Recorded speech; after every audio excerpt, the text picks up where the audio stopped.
Ja, gott folk, tag plats. Samla er framför vår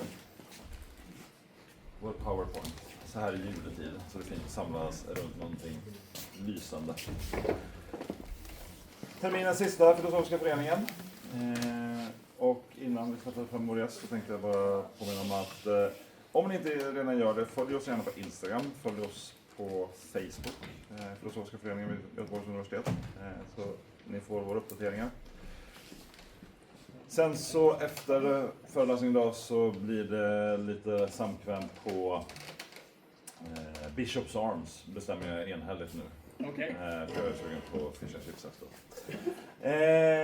Men med det sagt så varmt välkommen till our esteemed guest for this evening, and I will try not to butcher your name. Boudewijn de Bruin, you're very welcome to Philosophical Society at Gothenburg University, and we're looking forward to know what to believe. Thank you so much. Well, thank you. That was very well done. My name is so difficult that I have sometimes difficulties hearing when people call me because I don't recognize every possible pronunciation. So thanks so much. I'm going to talk about beliefs from an epistemology point of view. Epistemology is a theory of knowledge, so that's a thing that you should know if you're not a philosopher. That word is often a bit of a problem. But to do this, to introduce this, let's start in North Korea. And I hope that we can listen to what this person is going to say to you. Democracy is a fragile thing. More fragile than you want to believe. If the election fails, there is no democracy. I don't have to do anything. You're doing it to yourselves. People are divided. Voting districts are manipulated. Voting locations are closing, so millions can't vote. Is it not hard? Democracy is a We could go on, but I don't do that because I don't want to actually say too much. Let's see, F5. Does it work in this country? No. So the next one. Democracy. Yeah. We also have other things that we can start with. We can listen to North Korean politicians. We can also think about cats, for instance. I came across this message a while ago, which is bad for cat lovers. In Groningen there is a cat cafe, and it's a house in a really nice building, almost similar to this, with a bookstore and lots of things. So this person is no longer capable of actually advertising this cat cafe on their website. At least it won't be found because these pics are not on the internet. Are you still with me? No. You see what I'm after, right? Yep. So you think, okay, there is a lot of bullshit that is being published, but how do you discover this? Is this a new phenomenon? Here is a person. This is a person, it's an animal on the moon. And you certainly recognize this is fake. You may not have recognized this is fake. Maybe after a few seconds, maybe after a few minutes you realize that. Maybe you haven't really realized. Maybe you now realize that I'm actually playing tricks with you. But certainly this is something that if you see this, you won't believe that this is real. This is not depicting anything that you've ever seen. That has ever existed, right? Or is there someone who thinks differently about these lunar animals? 1835, something like that. There was a famous astronomer, John Herschel, he's really famous, and he did a lot of great work in astronomy. But he also believed, at least that was what some British newspapers told their audiences at the time, that he had discovered animals on the moon. So fake news, that is what we're talking about. Misinformation, disinformation, that has been with us for a long time, maybe even before this. If you look into the history of fake news, and there's lots of interesting websites about that topic, also books, you see that we've always been confronted with that type of disinformation, but things change, right? We are in a world in which it's easier to deceive other people. If I had shown the North Korean press conference, or whatever you call it, to an audience maybe 10 years ago, you would never have thought that this might be fake, right? Because the whole idea that you can manipulate certain imagery in such a very nice way and such a convincing way was really technically impossible. Today it's possible. You can do it yourself. If you want to get a nice movie of yourself spending time on some remote island that you've never been to, then you can do this here, but you can also use it for much more wicked purposes. Just to show you what is possible with the very new Nano Banana Pro. Maybe you may have heard about this. It came out just a few days ago. This is astonishing, right? This is such a great quality of pictures, and why actually don't you believe that an animal like this exists? Why? Well, because you have some theory that it is really odd to have a tree with fruits just springing from an animal, right? That's not something you've ever seen. But if this is what you see, and if basically these types of images are the images that you learn from, then it may actually be much more difficult to have that sort of critical feedback and engage with these things. And technology increases. There's a lot of really useful instructions if you want to actually exploit that type of technology. If you want a woman from photo A to sit with a man in photo B, this is just a random selection. I just Googled this and I found this first hit. A woman A wants to sit with a man in photo B and look at a phone together. Nana Banana excels at merging elements while matching shadows, blends, and color. Try this. Upload the both photos. Place the woman from image 2 next to the man in image 1. They sit together looking at the phone and laughing. Keep cafe lighting and depth of field. And then there's also a pro tip, right? So if you want to show two people that you think should be put in a very uncomfortable situation together, two colleagues that you don't like, then here's a recipe, right? That's the way you can do this. And you can imagine all sorts of ways. And these pictures will look extremely realistic. They will just look as realistic as this. And now you may say, okay, but it isn't realistic because I see fruits springing from just a deer's antlers. That is ridiculous, of course. But it looks very nice. It looks real. So what's going on here? So can philosophy solve this? What is this? There is a problem maybe that we believe things that shouldn't be believed, and whatever. Can philosophy solve this? Well, no. Philosophy can't solve it. So in that sense, there's no hope that I'm offering you. There's not something that philosophy can really contribute as a solution. Maybe this is not something that can be solved in the end, right? There's lots of things that we need to do, but philosophy cannot solve this problem, even though we haven't really decided on what the problem is. I haven't really told you what the problem is. But philosophy can do a lot of things. And if there's one slide that is really a sort of a recommendation list of books, then it's this slide. Because in the past, say 10 or 20 years, a lot of great philosophy work has been published on issues that have to do with the way that we deal with information.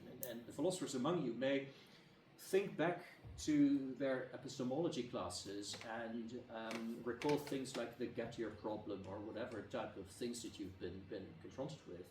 And some people have found this extremely exciting, others found this extremely boring.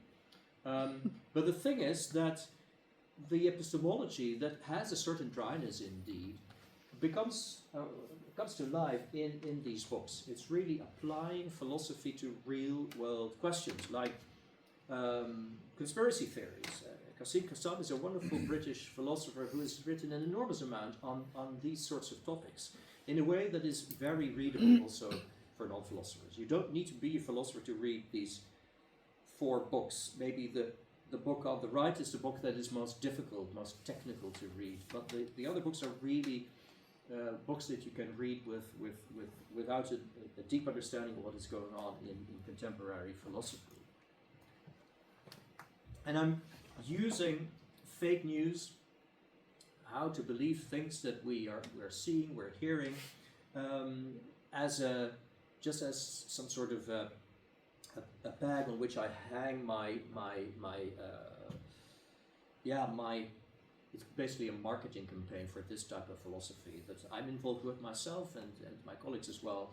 And it's much broader than looking at fake news. It's also looking at the way we deal with biases, for instance, with ways in which we attribute knowledge claims or attribute knowledge to people who claim to know certain things and avoid discriminating against people that may have suffered from structural injustices, for instance. That's the book by Miranda Fricker, Epistemic Injustice, primarily. So I'm going to deal with a broad array of topics here, and I don't know what the usual format is, but if there's really a question and you think, from now on I can't follow you, so please stop me, because I'm happy to address these questions while we go, and if not, then I will just keep on going, and there will be questions afterwards.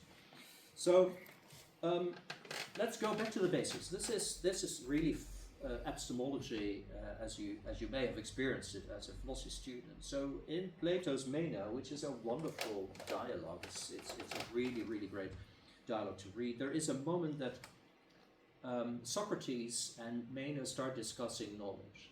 And on the one hand, there is this idea that knowledge is something really, really special.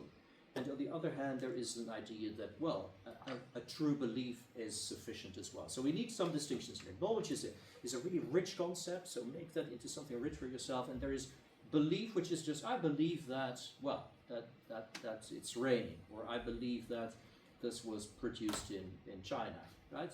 Something like that. So a belief without any justification. When I use the word justification, I come into the terrain of knowledge, because what we think is, or at least what Socrates tries to sell to Meno in the dialogue, is that knowledge is something like justified true belief. This is a very famous way of thinking about knowledge, justified true belief. I believe something. I believe that Paris is the capital of France. It is true, as you know, it's true, and it's justified. It's justified because I've been there, I've seen this, I've studied some geography. In kindergarten already I learned that Paris is the capital of France. So there's a lot of justification here. But what makes this justification valuable? Why is knowledge better than true belief? And then he imagines that there's two people. One person knows how to go from Athens to Larissa. It's a wonderful town in the northern part of Greece. And as you see, distances were less important these times, right? So you're sitting there in Athens and talking about the way to Larissa. It's only 278 kilometers. And there's another person that doesn't have a justified knowledge about a route to Larissa. They only have a true belief. And what Socrates tries to argue is that for practical purposes, to some extent, there's no difference. If all goes well, they will both reach Larissa, because the true belief is a correct belief about how to arrive at Larissa. So it's going to happen.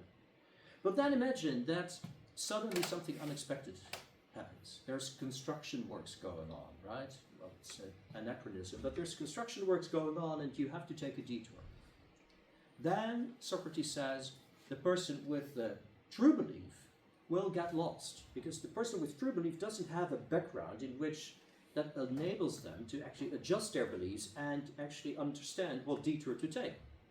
And the person with justified true belief will be able to actually deal with the detour, and they will arrive at Larissa. So the difference is, when something unexpected happens, the person with true beliefs doesn't get there, and the person with knowledge, they arrive at their destination. Now that sounds extremely theoretical, so let's do something more practical. Think about what you think is the smallest country in the world. Any ideas? Vatican. Sorry? The Vatican. The Vatican. Okay, now imagine that I ask you, what about Tuvalu? Isn't Tuvalu smaller than the Vatican? Probably. And that's exactly what's happening to that person en route to Larissa. They think, I'm going to Larissa, and now they're questioned. There's this detour, and I'm asking you, isn't it Tuvalu? Isn't that smaller than Vatican? And you start doubting your own knowledge, your own belief, right? So you start thinking, oh, well, perhaps the Vatican isn't the smallest country. I'm mentioning something that I've really never considered. I don't know. I know it's a small thing, but how small is it really? So you give up your belief. So if I ask you to tell me how confident you are that the Vatican... I have no justification for that. No, there's no justification. But interestingly, you are right. The Vatican is the smallest city. And Tuvalu is actually a lot bigger. So your belief was true, but it wasn't justified. You didn't know for sure. It was easily, you were easily shaken. I could easily sort of kick the belief out of you. And that's exactly what is the difference between having justification for a belief and not having the justification for the belief. So this is a way in which you could really almost physically experience that you can lose beliefs very quickly. But if you have knowledge about something, you lose it less quickly. Of course, there's also situations in which you might lose the knowledge. It isn't totally stable, but it is at least much more stable than a true belief. Okay, so now we've set this distinction between knowledge and true belief. We've defined that. Then another question, epistemology, is what is this type of justification? What are we doing when we justify knowledge? And here is a picture that is there anyone who's seen this that knows what I'm referring to if I talk about knowledge as a pyramid? Is this a paper that you've read? Great, that's exactly what I wanted to see. So, if knowledge is a pyramid, knowledge is at the bottom here. Knowledge is at the top here, the foundation is the bottom, right? So knowledge is based on a foundation. If you want to know something, if you want to know that the Vatican City is the smallest country in the world, you need the foundation. You need the foundation of, well, for instance, this is a screenshot from the Encyclopedia Britannica. If you consider that to be of sufficient quality, then, at least for now, you can imagine that that is a foundation. It isn't super reliable, this whole encyclopedia. Wikipedia is probably more, or is certainly more reliable, but for the sake of illustration, we have the encyclopedia here, and there is a claim about the Vatican. So the theory is knowledge has to rest on evidence. This theory is also called foundationalism. It has to have a foundation. And the foundation is, of course, the evidence that you have. But the thing is, you need to find evidence before you believe, right? So it's quite of a challenge to you to make sure that you actually gain the evidence. And that's particularly challenging in a situation where a lot of the evidence may be fake. Where do we go for evidence if we don't really know what is fake and what is not fake, right? How sure are we that if we find this on a website that is not manipulated by some country that wants to be either smaller or bigger, right? It is super easy to manipulate a screenshot. Maybe I have manipulated this, right? That's not a very big deal to do if you know how to do it, and you can find instructions everywhere on the internet. Typically, these instructions are not fake, and you can test that. So we have a problem, right? If we want to, if knowledge is something that we get when we base something on evidence, then we have to search for evidence. But how can we be sure that we're actually confronted with evidence? So that is a view that is unattractive. And unattractive for lots of philosophical reasons as well. So there's an alternative, and that is knowledge as a raft. A raft is a thing that you see here. I don't know what the word in Swedish is. We call it vlot. Is it something like that?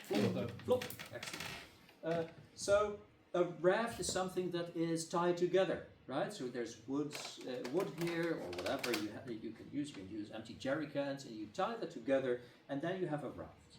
And this image of knowledge as a raft is describing an alternative to foundationalism, to the knowledge as a pyramid view. Here the idea is that knowledge is something that coheres. We have to have a consistent system of beliefs, and once we have that in place, we have then we have knowledge.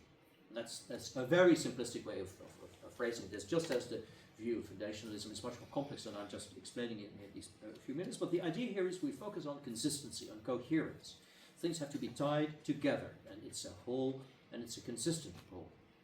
But here again there is a big objection, and the objection is that you may have a bunch of consistent beliefs, but they may all be grounded in fake news, right? If the fake news can be internally perfectly consistent, but it's still fake.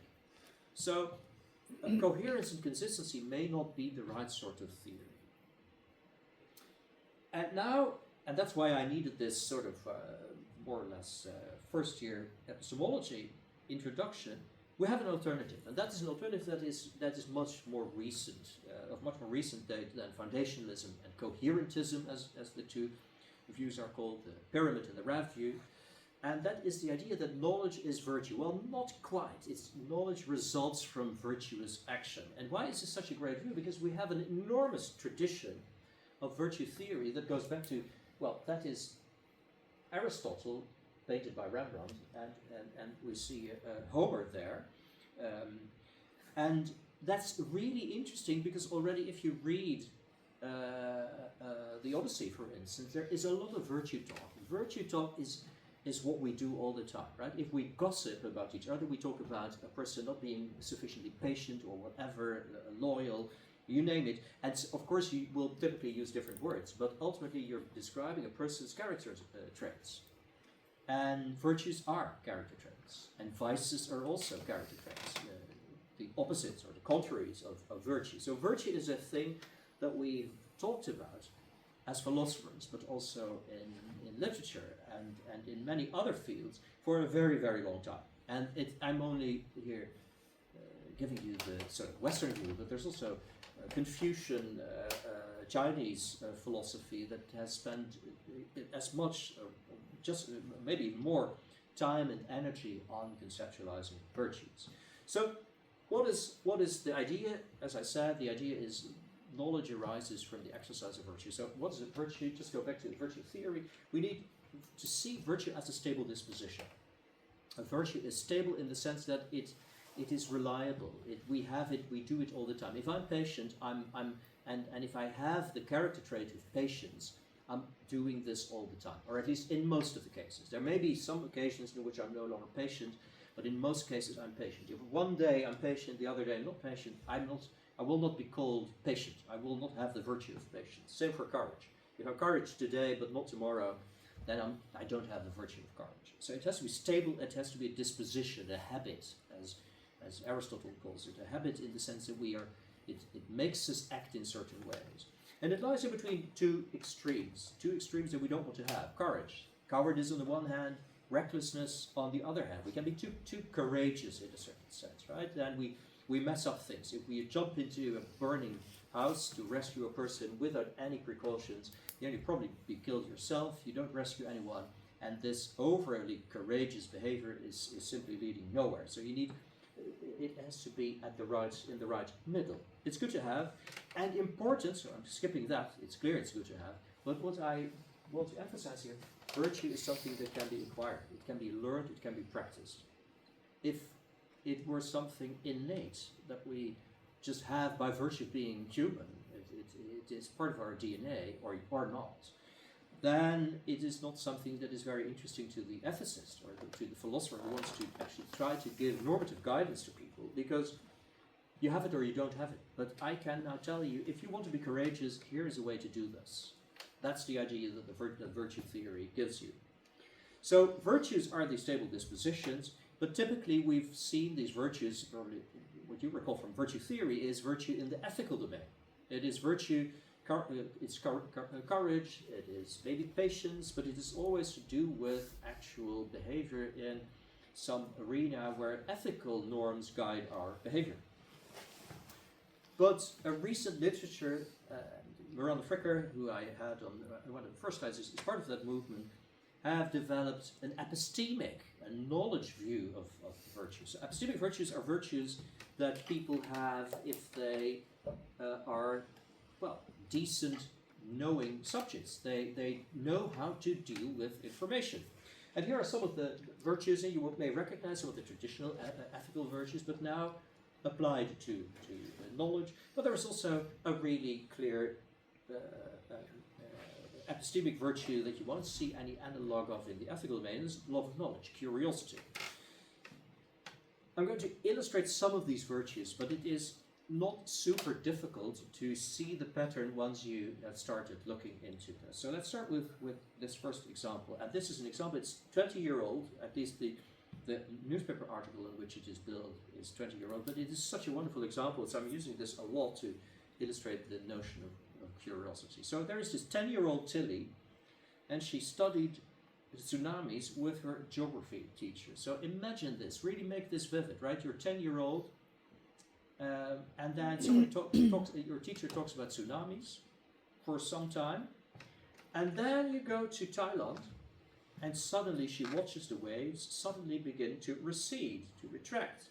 And she warns her mother that the beach was about to be struck by a tsunami.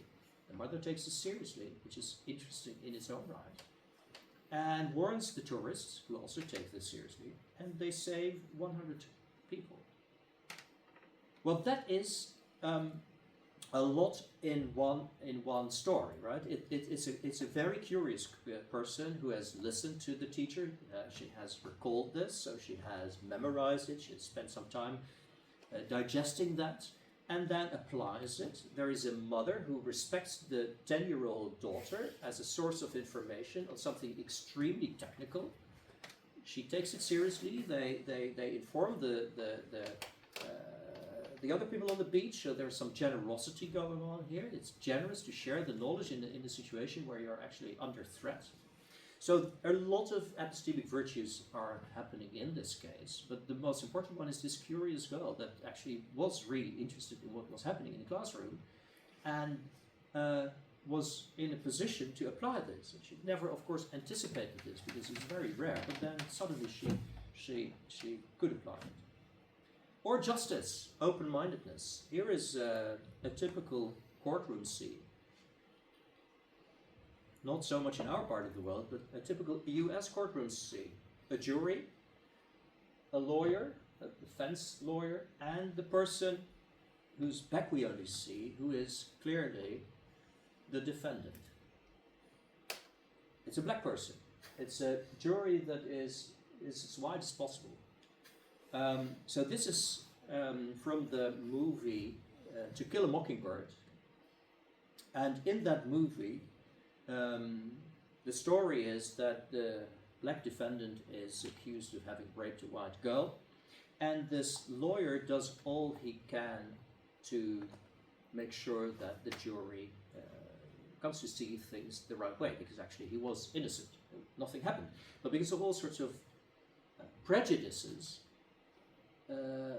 people were prejudiced against the defendant, against the lawyer, but also had a way to interpret the facts, interpret the story in such a way that it portrayed the defendant in a very negative way. And if you want to see how this is a form of epistemic vice, then Miranda Fricker's book on epistemic justice would be an excellent source of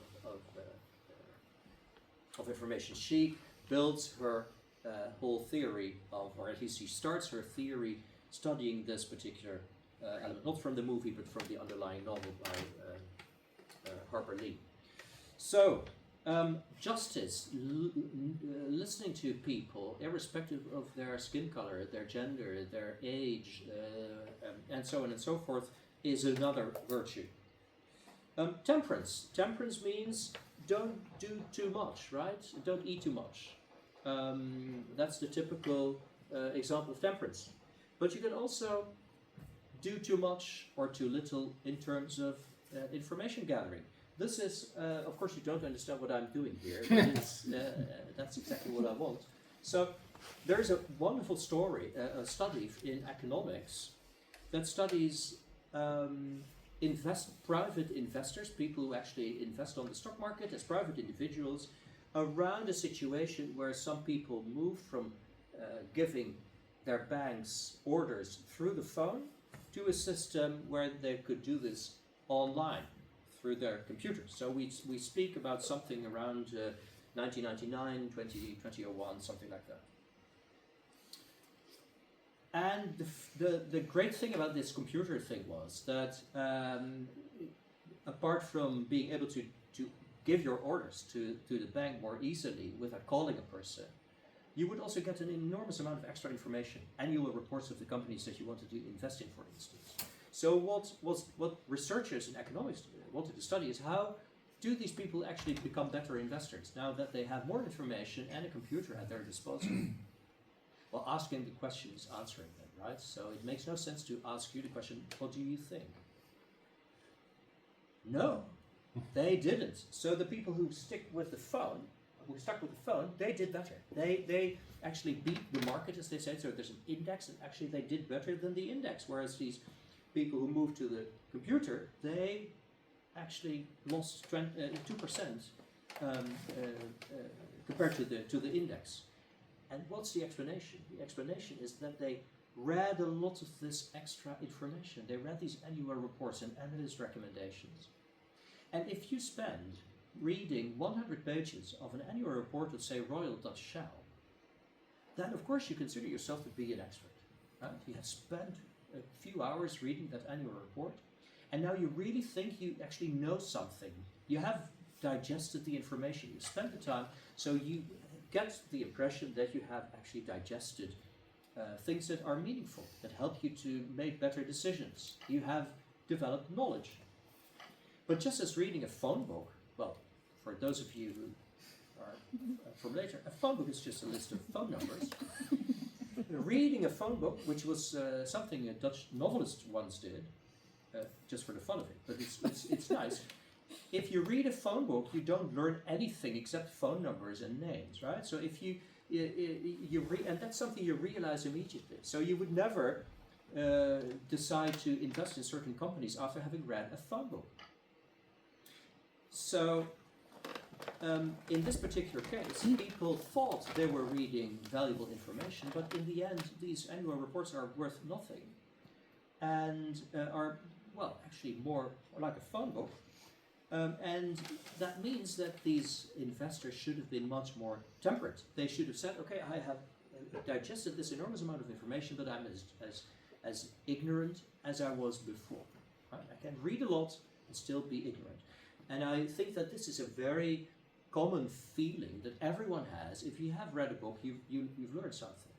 No, that's not always the case. And that's what follows from this experiment. So you have to be temperate. So, over to you. I hope this works. Sometimes it doesn't work, for two reasons. The first reason is that people have already seen this. My apologies. Then please don't say anything, because you know what I want to get out of it, or at least I think so. And the second thing is that it may be too loud, or the English may not be sufficiently clear. You will anyway get something really nice out of this. But there's one important thing. I'm asking you to solve a murder in this typical whodunit setup, right? You will see what I mean. And in order to do that, you have to realize that it is winter. It's really cold. It's not November, December. It's really somewhere in January or February. That is what you need to take into account. And now I'm going to ask you, solve this murder mystery for me.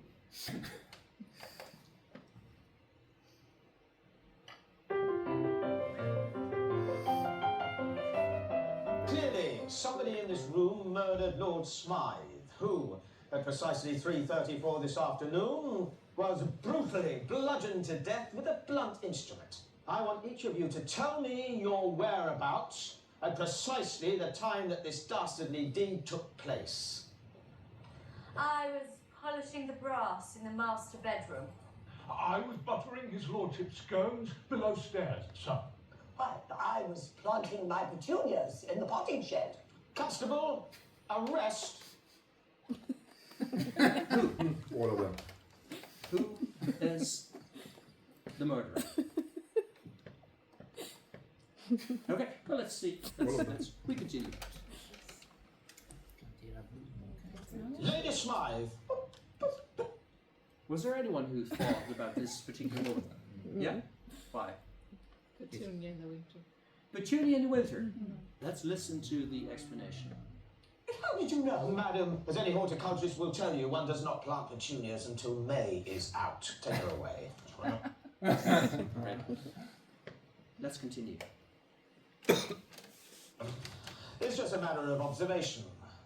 The real question is, how observant were you?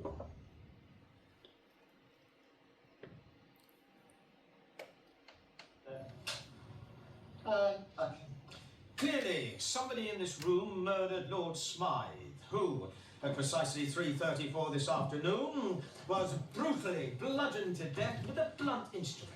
I want each of you to tell me your whereabouts and precisely the time that this dastardly deed took place. I was polishing the brass in the master bedroom. I was buttering his lordship's scones below stairs, sir. And I was planting my petunias in the potting shed. Constable, arrest Lady Smythe.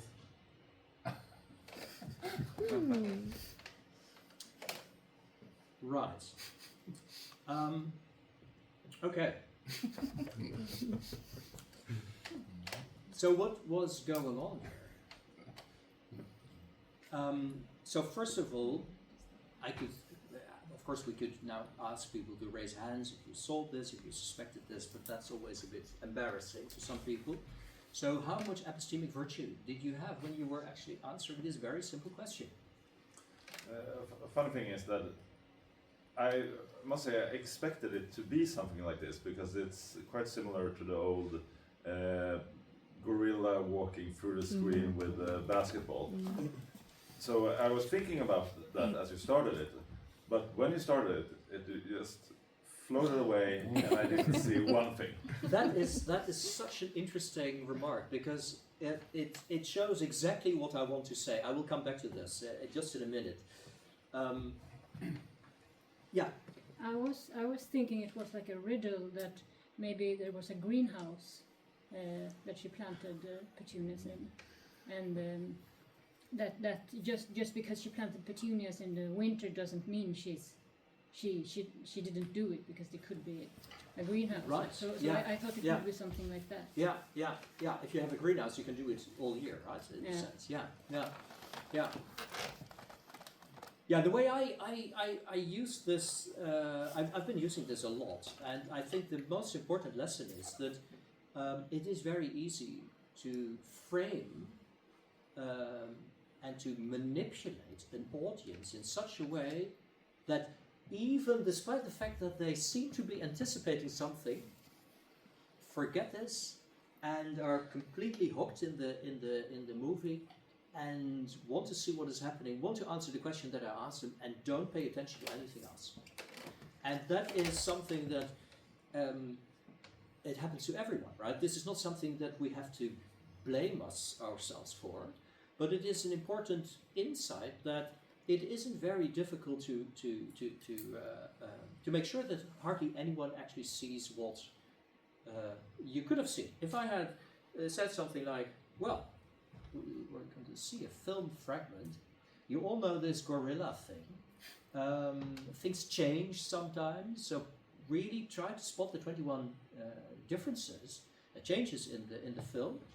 Here's a list. Here's a pen and a paper. Write it down. Then, of course, you would have seen this, right?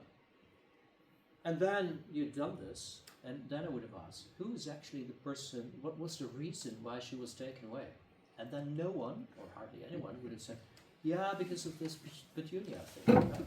So it's very easy for me to make sure that you are looking at the things that I want you to look at. And that's an important insight when we look at applications of epistemic virtue. So here's a simple model that lots of people in psychology have used, and even more people have criticized it. It is super old-fashioned, but it is really nice as a sort of the beginning of how we actually reason and how we move from thinking to action, but also how we move from finding evidence to adopting a belief. We first recognize or identify a certain issue. We then form a judgment about that issue using some sort of theory or normative feelings or whatever. Then we intend to do a certain thing. We make a certain commitment, and then we act. And in between all of these four stages, things may go wrong, right? I may recognize the issue but not do nothing. I'm not going to spend any time forming my judgment. Or I may judge and form an intention but still not do it, right? The predicament of a person who wants to get rid of a certain addiction or a certain habit that they don't want to have. So this is theory, and it's very useful to think about that theory. But the practice looks awfully different. This is the practice, right? We have emotions coming from all sorts of directions. So, of course, we try to recognize and identify certain things, but we're distracted, right? And that's what you experience. You were, in a certain sense, distracted because I forced you in a certain direction. You were concentrated, but concentrated on something that made you miss the thing that you also would have wanted to spot. So the practice is different, and a well-known psychologist, Daniel Kahneman, has been translated into Swedish, and I won't butcher your language and try to pronounce the title, but thinking fast and slow is a very nice way to actually get some conceptual and also empirical and certainly also practical grip on these matters. So there's system one, which is fast. I have a judgment immediately. I immediately see something and interpret it as something. I was looking at the table when I entered the room and I thought, oh, that's nice, there's a pool table. Then a few minutes later I thought, no, it can't be a pool table, it's a ping pong table. And then I thought, oh, no, it's not. Right, so that's what happens a lot. If there's something that is unclear, we don't pay a lot of attention, we go fast, we go unconscious, we go automatic. It's effortless. I hadn't actually spent any effort on identifying that particular object because I was having a conversation with other people. There is emotion in this. It resonates with certain things. And we have a lot of implicit judgment. We don't make that very explicit. It just happens to us. And that's the system one side. And on the other side, we have a slow system that is conscious, which requires us to do work and which involves logic, which involves rational thinking and explicit deliberation. That takes time. You cannot deliberate just in 1 second. You need more time to deliberate. And that is what we are endowed with. That's what we have. We have a system one and we have a system two. And we use these systems interchangeably. But do we use them at the right moment? That is, I think, the lesson that the epistemic virtue theory brings to the table. We have to make sure that we actually use the system when it's nice to use it. So let's see how you do with your system one. What do you see here? Oh, that's already system two, right? Because that is slow. So what's your immediate response? Your immediate response is, I think, a physician and a patient. Right? That's the most okay. Now, what do you see now? Okay, let's go back. You look at this, a little bit longer, and now you look at this. What do you see now?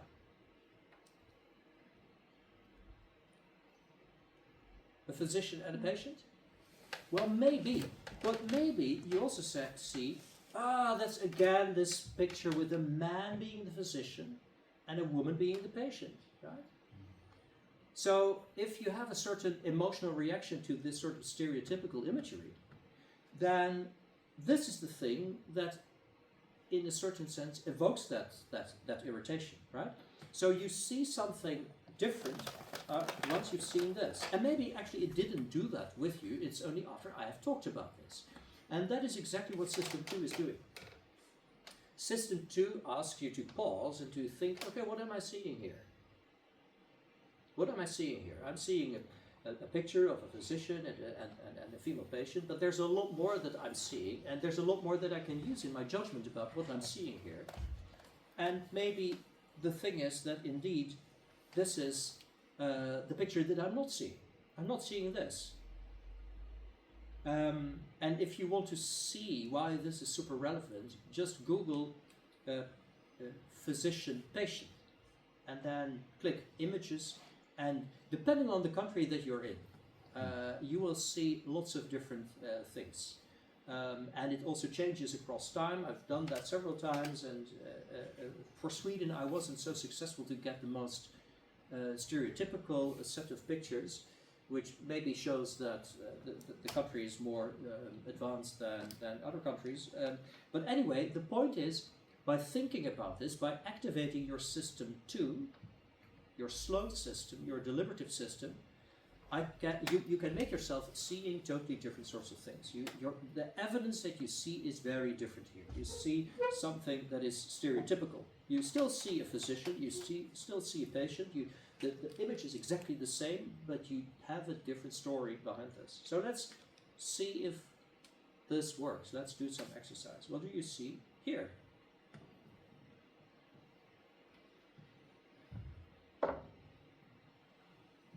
What's this? Physics teacher.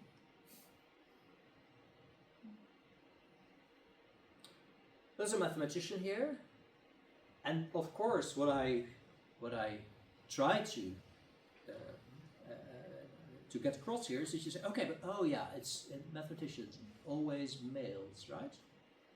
Is that what you were thinking? Cool. Then you learn something by looking at this image. There are very few mathematicians of color if you Google pictures of mathematicians.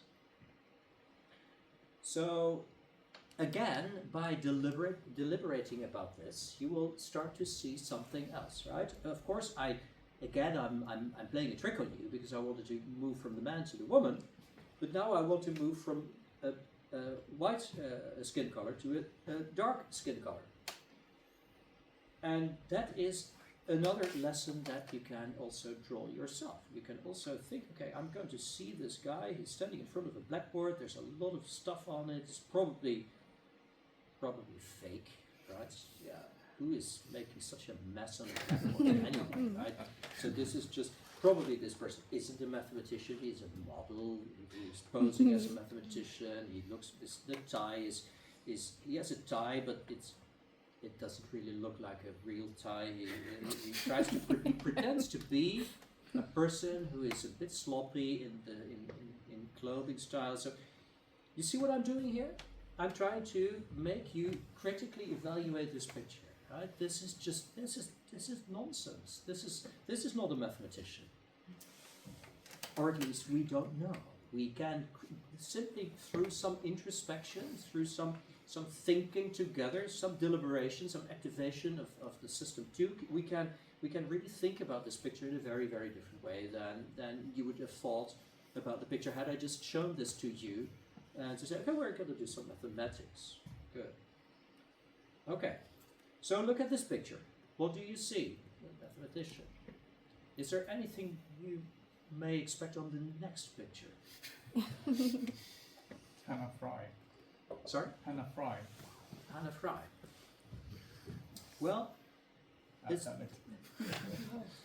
and this is a real mathematician. This is Mariam Mazzacane. He was one of the most wonderful mathematicians of the previous century, and she is a real mathematician. But if you look at this, then probably you will have a lot of things to deal with, right? Okay, a person wearing a headscarf, that's not something I'm thinking of when I think about mathematics first, right? Mathematics is a very Western sort of thing. So are there actually people in Iran doing mathematics? Yes, there are people in Iran. There is excellent schools in Iran that actually make this woman so great that after she got her bachelor there, she moved to Harvard, became a professor, and became one of the best mathematicians ever. She died a couple of years ago. But this is a real mathematician. The picture is also black-white, right? So there's also this idea, oh yeah, it's real, but where is this? What's this happening? And there's less on the blackboard. It's a whiteboard, actually. So what are you seeing here? Now, it is difficult to actually create this type of images yourself, right? If I show this picture to you, how do you know that I expect you to actually think about this picture and that picture? That is, and of course, why I'm expecting you to think of this, because I want to show to you what it means to have this epistemically virtuous attitude, curiosity, imagination, temperance, to make sure that you don't actually think so quickly, that you have to suspend your judgment and think, okay, well, there is a person in front of a mathematics blackboard, but is it real? And not only is it real, but also why is it here? What choice have these people that show me the picture made when they actually show that picture here? What is the purpose of showing this picture? Okay, so I'm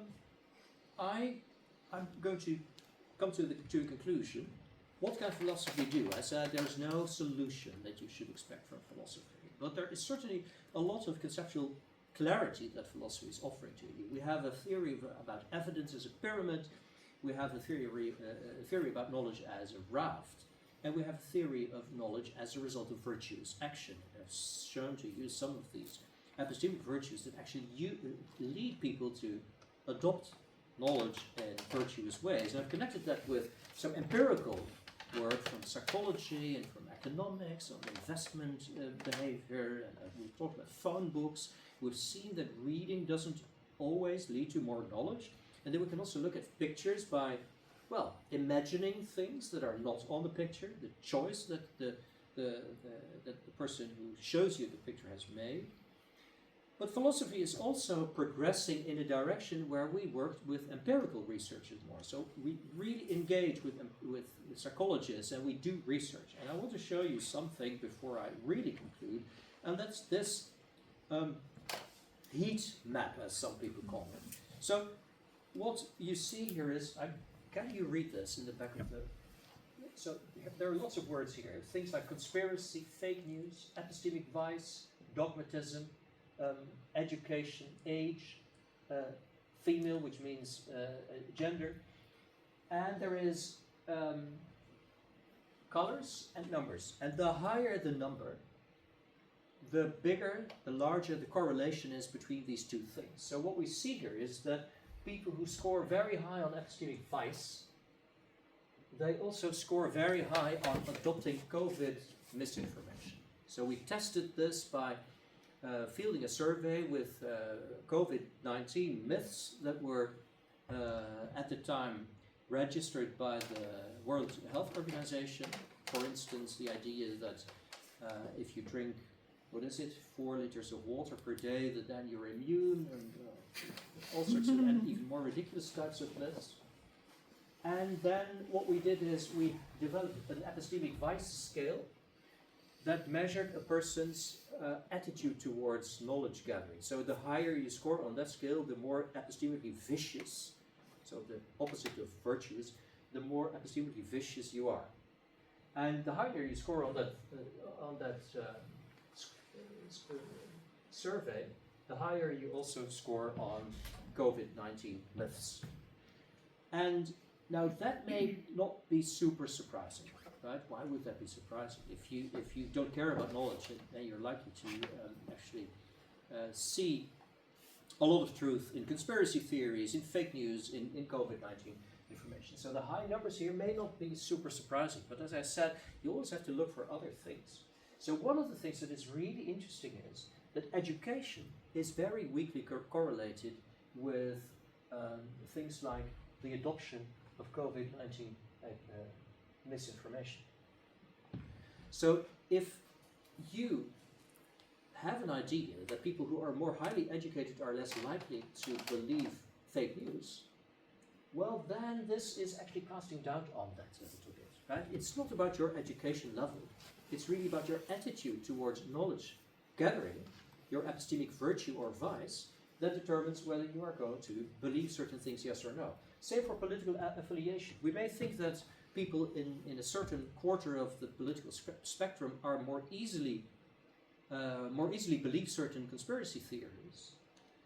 Well, that is, at least in our research, simply not so true. And there's a lot of other research in this area that also shows that people have their own bubbles in which they actually engage with conspiracy thinking, both on the left and on the right side. But it depends on the topics. So the topics are different, but the strategies are the same. So this is interesting. This shows that this concept that was developed by philosophers over the last, say, 10, 20 years, epistemic virtue, epistemic vice, actually is something that we can measure. And it has impact in the world. It determines the way in which people form their beliefs and whether they adopt conspiracy theories, yes or no.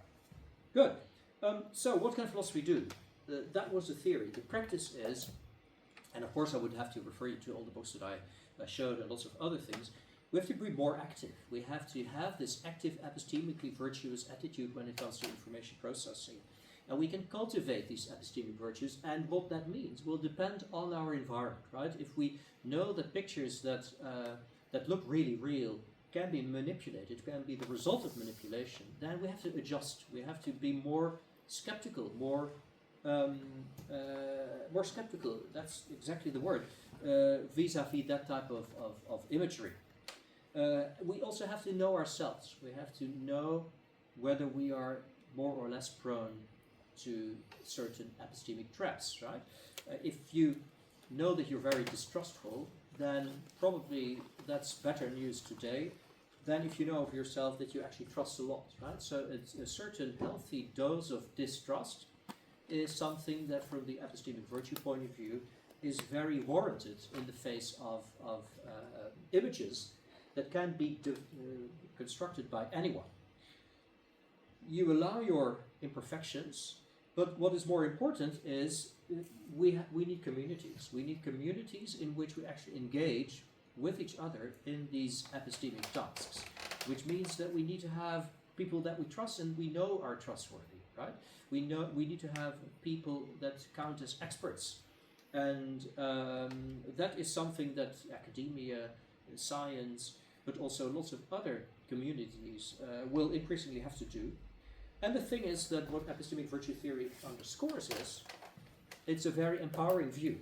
If you go back to the foundationalism and the coherentism view, we saw that this is a very abstract sort of view of what knowledge is. Epistemic virtue theory, virtue epistemology, tells you we focus on the agent, we focus on the person who is actually adopting knowledge and gaining knowledge, and what they can do and what they can learn from all sorts of sources, economics, psychology, lots of other things. And that is a way to empower people. So that's what philosophy can do. And here is something that I found just the other day, the International Federation of Library Associations. Lovely, I didn't know it existed. There is something like that. They translate this how to spot fake news graph in almost every language. And interestingly, this comes very close to trying to activate epistemic virtue theory in a lot of areas. We've talked about biases. We've talked about communities, the experts. We've tried to be very critical. We've tried to ask whether it is a joke. And the moment you started thinking about the gorillas, you were actually doing exactly this, right? What game are we playing here? Are we in a joke game, or are we somewhere else? Check the author, who is actually saying this. Check the source. What source are we confronted with? And read beyond. And I would say also imagine beyond, right? So if you see this picture, you have to imagine what pictures you're not seeing. So it's also important to see what is left out. And I think that is what was left out from this sheet. Lots of things are left out. If you read a newspaper, a lot of information is left out. You will see that that's important to spot as well. And having said that, that's the end. Thank you very much for your attention.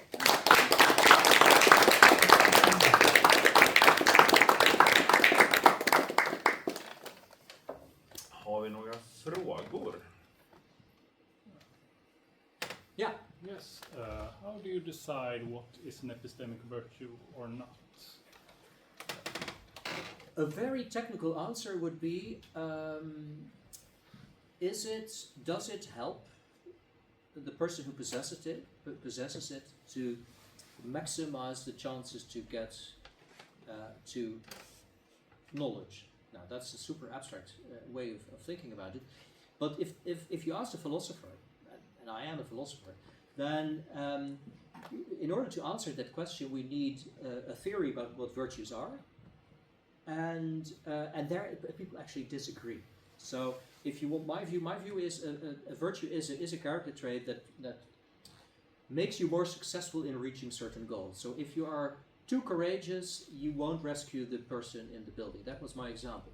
So a character trait in the epistemic domain that counts as a virtue is a character trait that makes you act in certain ways that increase your chances of getting to a true belief.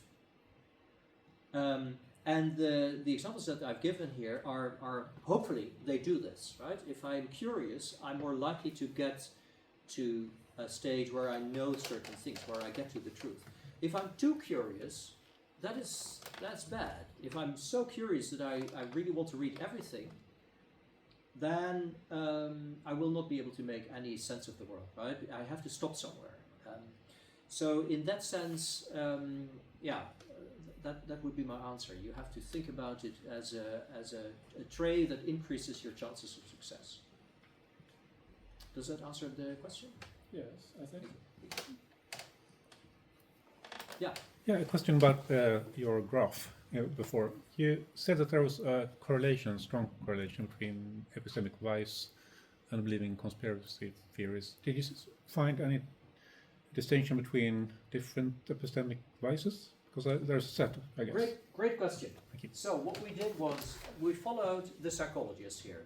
So what the psychologist does is, first of all, say, look, you distinguish between all these virtues. So to be honest, right, that's self-criticism. But the psychologist says, you distinguish between all these virtues, but are they really different? Let's do some statistical analysis. We analyze your data, the survey data, and we see whether these questions that we have developed with various virtues in mind, whether they actually get separated, get distinguished in the statistical analysis. And no, that wasn't really super successful. We had two, indifference and rigidity, but not more. So if you use the most sophisticated statistical techniques that the psychologists can think of, then you must conclude that the survey that we developed only talks about two really distinct concepts, indifference and rigidity. Indifference means I don't care whether my belief is true, yes or no, right? I can adopt the belief that the Vatican City is the smallest country, but if it is Tuvalu, then I don't care. It's just I don't care about what my beliefs are, whether they're true or false. Rigidity is something else. Rigidity means you give me a lot of evidence, but I don't change. So you show me a map, and it's clear that the Vatican City is smaller. Yeah. Well, I don't care. I stick with this view. So these two attitudes, which are really something that, I mean, we all experience this, right? Sometimes we are indifferent or less careful. Sometimes we are rigid. We don't really open up to existing counter-evidence. These two things are separated here. So if you want to see how indifference correlates with COVID-19 information, you see a slightly lower correlation. And that is explained because you only take a subset of the concept, right? So these figures have to be smaller, and they are.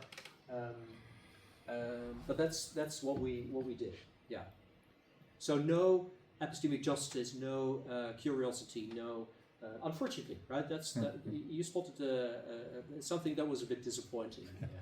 And that may be disappointing for the result may be there because of two reasons: survey design, or indeed the psychologists may have a better analysis than the philosophers. So there's still some research to be done.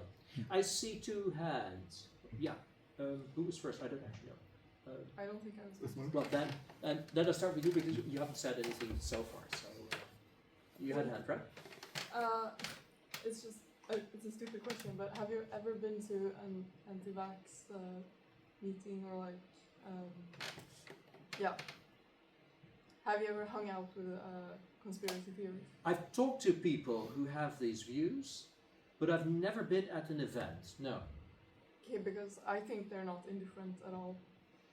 They're extremely, or that's not my take on it. I mean, they're really invested, then but maybe in the wrong things, right? If a person is very invested, I would say there is a certain degree of rigidity. And they have a lot of facts. Yeah, No. but as soon as I present them with my facts, then they don't want to take these facts as seriously as their facts. Yeah, but isn't the same the other way around for you? No, because I want to listen to what they say, and they say, okay, well, there is this source of information that says there is a lot of scientific proof for X, Y, Z, and I think I take that on board. Let's investigate this further. And then at some point we see that paper wasn't published at all. There is simply no source of information there. So if you go down the pyramid, then at some point there's no foundation. So in that sense, the knowledge as a pyramid comes back. So I think that's what would show a bigger degree of so I think that indifference is characteristically what happens when you resist going down the pyramid. But it's very difficult, right? Because this is research that is beginning to develop.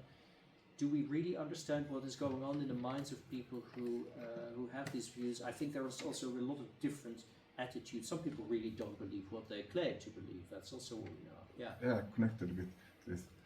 What would you say is the most epistemic virtue if you choose between trusting the academic science or adopting the academic science? Or adopting the academic science. What is most virtuous? Yeah. What do you think? I think adopting. I'm very much of a Karl Popper thinking that way, that you cannot really you cannot prove that things are right, but you can prove them wrong. Yeah. So that means that you have to be virtuous in this epistemic way. You have to adopt yourself all the time, in the way as you should adopt anything. Yeah. And once you can find a contradiction of something, that is what leads your knowledge forward. Yeah. Not in trusting anything in that sense. No? Yeah. So I think I agree in the sense that shows the open-mindedness that we saw, right? The complete honesty with respect to the evidence that you have, not being invested in certain theories, always being open to the fact that you may have to change. I think that from an epistemic virtue point of view, you would at some point actually say, but you have to stop. You have to settle on something. I have to take a decision. So if I keep allowing myself if I'm always considering the possibility that I may be wrong, and I take that extremely seriously, then what will I do, right? Will I take the vaccine if I take this as a possibility that I will die? And as long as it hasn't been disproven, then will I want to volunteer to be the first who may actually disprove the safety?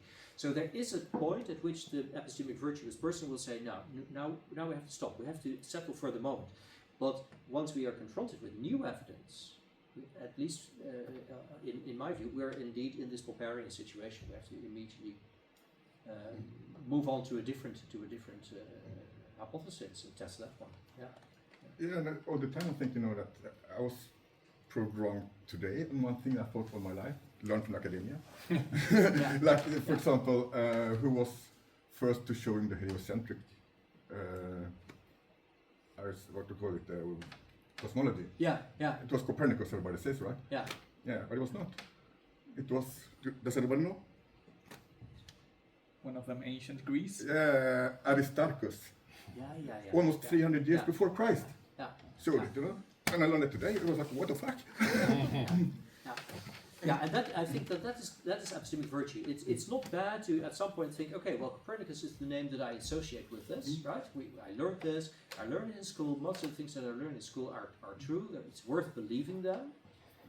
But then do some further research, and the more you realize that everything is actually much more subtle than you've learned in school, that also makes you do this research, right? So you will think, okay, well, if that is false, and probably lots of other things are also false, so let's investigate. And I think that's the importance of epistemic virtue. It's not just believing what other people say, it's also trying to investigate yourself in the small areas in which you have some expertise. But that's yeah. So thanks. I learned something. Yeah. Where would you locate virtues in this system 1, system 2? On the one hand, it seems like you describe virtue as taking a step back from your immediate bias, sort of taking a greater look, trying to sort of distance yourself from your immediate reactions, thinking about it, taking in other sources. On the other hand, a virtue is a habit. It is. Aristotle thinks, should be easy. When you're virtuous, it's easy to do the right thing. So then that sort of suggests that virtue is when you reprogram your system 1. Yeah. What do you think? I think that this reprogramming is what we have to constantly do, and I think that is something that may have changed because the environment is changing a lot. So I think this is a super relevant addition. If you see that images become more real, that's the thing we started with, and even whole videos may be totally fake. Then what we have to do is we have to change from a situation in which we looked at images mostly through a system 1 lens to a situation in which we have a habit that makes us look at these images through a system 2 lens. And that is something where we adjust to reality. So I think the system 2 and the system 1 are not, there's no internal preference, right, ordering. It's not that system 2 is always better. But we have to make sure that we find that we develop our habits in such a way that we use them at the right moment, and that will require some internal work, right? It's practice, awareness, talking to people in communities, in your family, whatever, but also looking at what the facts are. How does reality change? So there's another piece of research that I read a few days ago in the Netherlands. The distrust of social media has increased. Not a lot, something from 63 to 67, so there's already a lot of people are actually distrustful. 1/3 is not distrustful. I think that shows exactly the type of adjustment that you need. The more things get distrustful, untrustworthy, the more distrustful you will have to be. So it's developing these habits constantly. It's active, it's dynamic, it's a lifelong process in which you develop these virtues and find out how these virtues actually play out in certain circumstances. Related question to Joachim's, because the thing that you recommend here seem to be quite slow processes. You need to take your time and make a good judgment, and we have to deal with people with the motto of moving fast and breaking things. So by the time that we have made up our mind about what to believe, it's too late. Yeah. So in that sense, we should do what Joachim suggests, that we need to train our system 1 to be better, and people who want to manipulate us will still find ways to use system 1 to fool us in some way. So it's some sort of power struggle going on here about how quick you can form well-formed beliefs. I think this is a better way of giving the answer that I would have wanted to give, because this is what I try to get across. I think that's incredibly useful. So you've gone through some of these exercises now quite consciously. You've seen these faces with different colors, different cultures, whatever. And now, if you see a similar picture in a few days from now, you will certainly think back to this and think, okay, I'm not only seeing, say, a man who is collecting the garbage, but what I'm also seeing is a person that is not a woman who is collecting the garbage, right? So, and that is the beginning of training to move something from system 2 to system 1. And if you see certain images that are extremely realistic, then what you will do now is to say, okay, but it doesn't tell me much anymore, right? So I have to be extremely careful.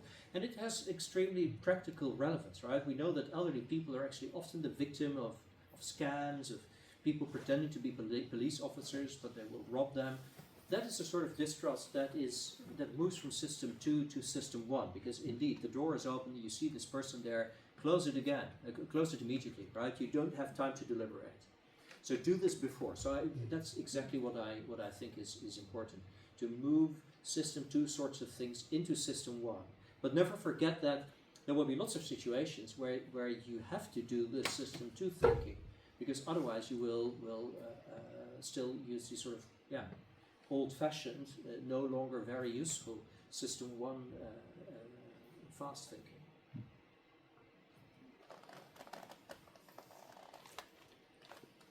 Thank you. That was awesome. Thank you so much.